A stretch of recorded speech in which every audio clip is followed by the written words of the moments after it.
क्या अमेरिका में लोकतंत्र का हाईजैक हो सकता है? शायद नहीं, लेकिन ट्रंप दोबारा राष्ट्रपति बनने के लिए यही कोशिश कर रहे हैं। तो अमेरिका में चुनाव धांधली कैसे हो सकती है? ये बड़ा वोटर फ्रॉड कौन कर सकता है? क्या अमेरिका का चुनाव चुराया जा सकता है?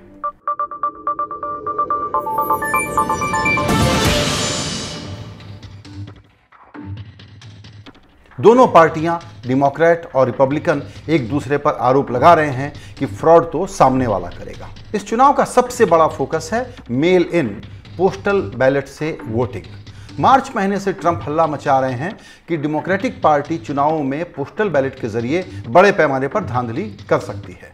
सच्चाई यह है कि उसका कोई सबूत ट्रंप आज तक दे नहीं पाए हैं।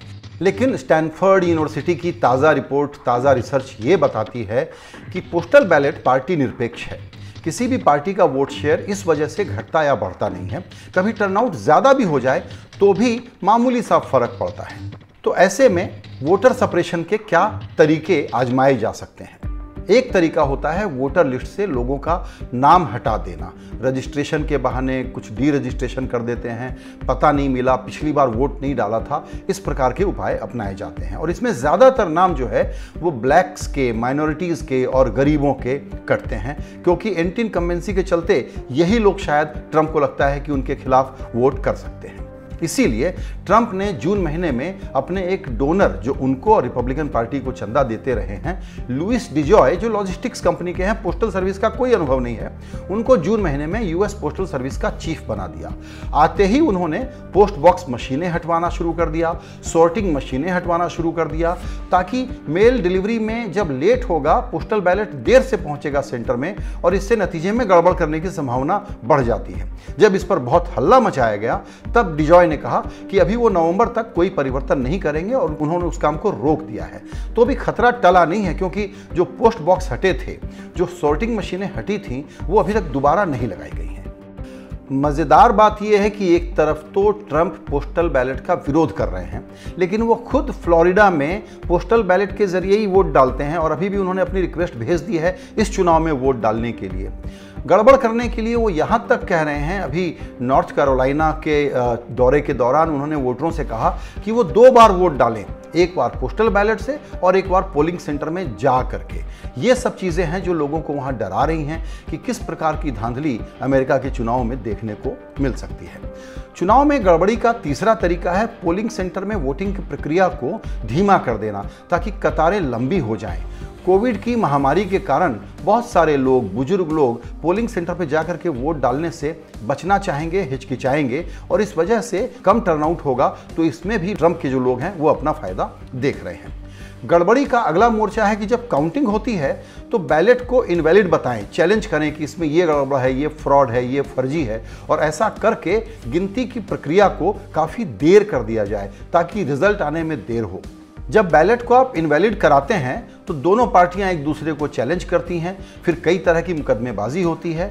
और ख़ास बात यह है कि रिजल्ट अमेरिका में आता है, लोगों को आदत हो गई है कि पॉपुलर वोट के आधार पर कौन हारा कौन जीता ये 3 नवंबर को पता चल जाए। लेकिन अगर काउंटिंग के दौरान वोट इनवैलिड हुए, मुकदमेबाजी हुई, तो चुनाव का रिजल्ट डिक्लेयर कराने में कितनी देर हो सकती है ये कोशिश की जा सकती है, क्योंकि वहाँ पर जो राष्ट्रपति का वास्तविक चुनाव है वो तो इलेक्टोरल कॉलेज के कारण होता है। अलग अलग राज्यों में गिनती के तरीके भी अलग अलग होते हैं, तो वहाँ पर लंबा वक्त लग जाता है। इसीलिए इस पर बड़ी कोशिश कर रहे हैं लोग कि कितना इसमें घालमेल किया जा सकता है, कितने तरीके से कॉम्प्लिकेशंस क्रिएट की जा सकती है, ये कोशिश की जाए। गनीमत की बात यह है कि अमेरिका में सुप्रीम कोर्ट स्वतंत्र है और मौजूदा चीफ जस्टिस राष्ट्रपति डोनाल्ड ट्रंप के खिलाफ कई फैसलों के लिए जाने जाते हैं। ट्रंप हाई टर्नआउट से डरे हुए हैं। उनका कैंपेन इसीलिए काफ़ी टॉक्सिक, काफ़ी जहरीला होता जा रहा है। नस्ल भेदी हिंसा एक बड़ा हथियार है, डर का माहौल बनाया जा रहा है। ट्रंप ने तो अभी ये कह ही दिया है कि ज़रूरत पड़ने पर वो आर्म्ड फोर्सेस को पोलिंग सेंटर में तैनात कर सकते हैं। मकसद एक ही है कि जो उनसे नाराज़ लोग हैं उनको किसी तरीके से वोट डालने से रोका जाए। अमेरिका की सिविल सोसाइटी काफ़ी सक्रिय है कि वहाँ पर चुनाव फ्री और फेयर हो। लेकिन इस बार एक नई बात यह हुई है कि अमेरिका का जो कॉरपोरेट सेक्टर है वो बहुत ज़्यादा सक्रिय हो गया है। उसका कहना है कि वोटर जागृति, टर्नआउट बढ़ाना बड़ा ज़रूरी है, उसी से लोकतंत्र को मजबूत किया जा सकता है। ये बाई पार्टीजन लोग हैं, पार्टी निरपेक्ष लोग हैं। इन्होंने एक सिविल अलायंस बनाया है जिसमें अब तक 125 कंपनियां, जिसमें 21 लाख से ज़्यादा कर्मचारी काम करते हैं, उन्होंने ये संकल्प लिया है कि वो अपने एम्प्लॉयज़ से कहेंगे कि वो जाकर के वोटिंग करें। उस दिन उनको पेड छुट्टी दी जाएगी। इस लिस्ट पर गौर कीजिए। इसमें कई बड़ी मीडिया और एंटरटेनमेंट कंपनियां हैं, बड़े बिजनेस, अमेजन से लेकर लिवाइस जीन्स तक और टाटा कंसल्टेंसी सर्विसेज तक इसमें शामिल हैं। आमतौर पर जिस बिजनेस कम्युनिटी को राजनीति में सीधी भूमिका निभाने में हिचक होती है, उनको इस बार बड़ी बेचैनी है। एक डेटा पॉइंट देखिए, उससे समझ में आएगी ये बात। कई ऐसे सर्वेक्षण हुए हैं जो ये बताते हैं कि अमेरिका में 70% लोग ऐसे हैं जो ये मानते हैं कि डोनाल्ड ट्रंप की कोरोना की हैंडलिंग बेहद खराब रही है और इकोनॉमी की भी हालत उन्होंने चौपट कर दी है और समाज को भी बांट रहे हैं। शायद इसी मूड को देख करके ट्रंप ये कह रहे हैं, जब उनसे पूछा जाता है कि अगर आप हार गए तो लोगों को लगता है कि आप क्या करेंगे, तो उन्होंने ये कहा भी है कि वो हार गए, इसका मतलब है कि चुनाव में धांधली हुई है। ऐसे में वो सोचेंगे कि क्या करें, मैं सोचूंगा कि मैं क्या करूं। जाहिर है कि वो कुछ इशारा कर रहे हैं, जाहिर है कि उन्होंने आगे तक की सोच ली है कि कैसे उनको कुछ प्लान करना होगा ताकि वो व्हाइट हाउस में बने रहें। ये बात डरावनी है। ट्रंप ने हार नहीं मानी तो अमेरिकी संविधान की अग्नि परीक्षा की घड़ी आएगी। ये घड़ी होती है 20 जनवरी को, 2021 वाला जो 20 जनवरी होगा, ठीक 12 बजे राष्ट्रपति पद से ये हटेंगे और दूसरा राष्ट्रपति वहाँ पर आके काबिज होगा। ये अगर नहीं होता है तो वहाँ पर एक सिस्टम के तहत न्यूक्लियर कोड लेकर के, जो एक बैग लेकर के घूमता है राष्ट्रपति ट्रंप के साथ, वो अधिकारी कोड को डीएक्टिवेट करेगा, उनको छोड़ देगा, अपना बैग उठा करके अपने बॉस के पास चला जाएगा और एक नया न्यूक्लियर कोड का बैग लेकर के नए राष्ट्रपति के लिए वो आएगा। इससे जुड़ी भी वो सारी बातें, ये एग्जाम्पल हम आपको दे रहे हैं कि सुरक्षा की ड्रिल ऐसी है, संविधान के चेक्स एंड बैलेंसेस ऐसे हैं कि एक बड़ी कोशिश होगी।